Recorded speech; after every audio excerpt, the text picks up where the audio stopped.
In the last session we were discussing what I consider to be perhaps the founding principle of technical analysis, which is that in a downtrend support turns to resistance, and in an uptrend resistance turns to support. Today I wanted to round off some of that discussion and to start taking a look at how we can use our understanding of how price moves through these levels to our advantage, how we can get into some good trades and profit from our understanding of that situation.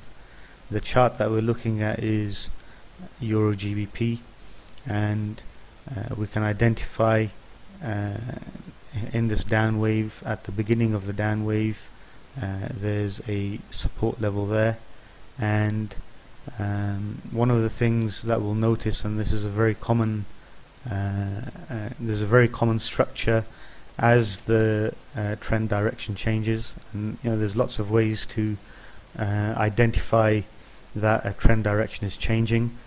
Sometimes that directional change could be corrective in nature, which means it will last for a short while. Sometimes it can be a lot more significant than that, but one of the most common price movements that you'll see is that a support is breached and it becomes a resistance, and then you have trend continuation. That in effect is the price structure that we're looking at constantly as we're moving through support and resistance levels. If we go and mark the support levels on this chart, we can see that as price navigated its way through the levels, we have a breach of the support becomes resistance, and we have trend continuation, breach of the support becomes resistance, and we have trend continuation. Again, if we're looking at this down wave, one of the first indications that we would have had that this structure is about to change is when price returned to retest the old support level. What should have happened here was that support should have turned into resistance. It didn't. Instead, we had a consolidation around that level.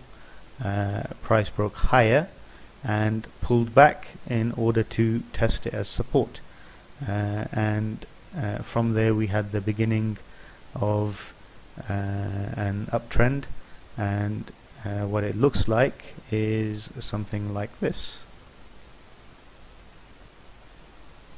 So again, like I said, very common structure, almost like a early warning system that the market sentiment is changing.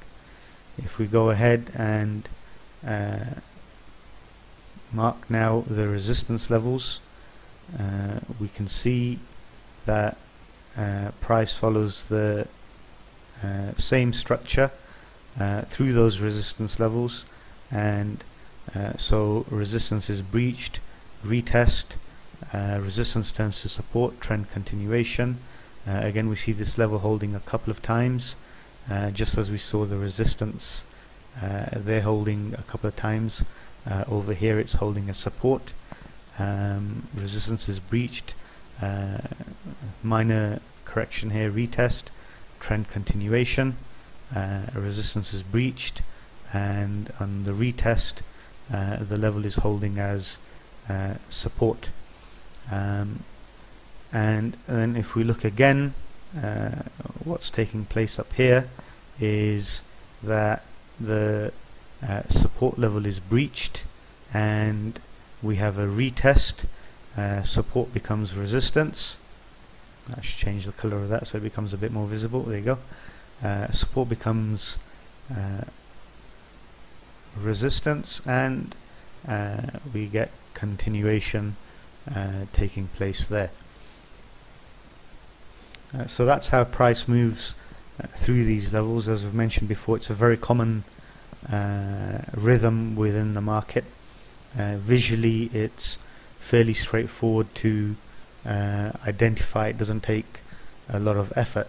Now what I wanted to discuss was how we take advantage of this, and if we were to put it very simply, the principle which I like to follow is that I'm not really a breakout trader. I'm not waiting for a high low to be breached.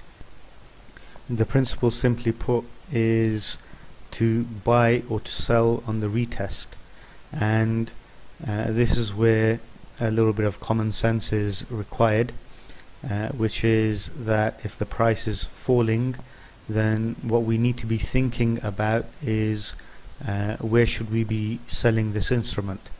So as you see a price fall through a support level, the thought which should be coming to mind is where can I be selling?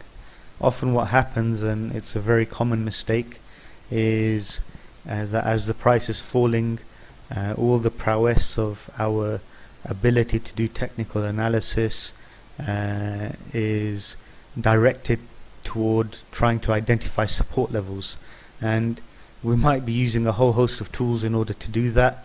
We might be looking at historical prices, we might be using moving averages, or some oscillator showing an oversold position, or something else, but if the price is falling, then what we need to be thinking about is where is resistance, so that we can get into a trade in line with the market sentiment, and we're going to get into that trade on a pullback.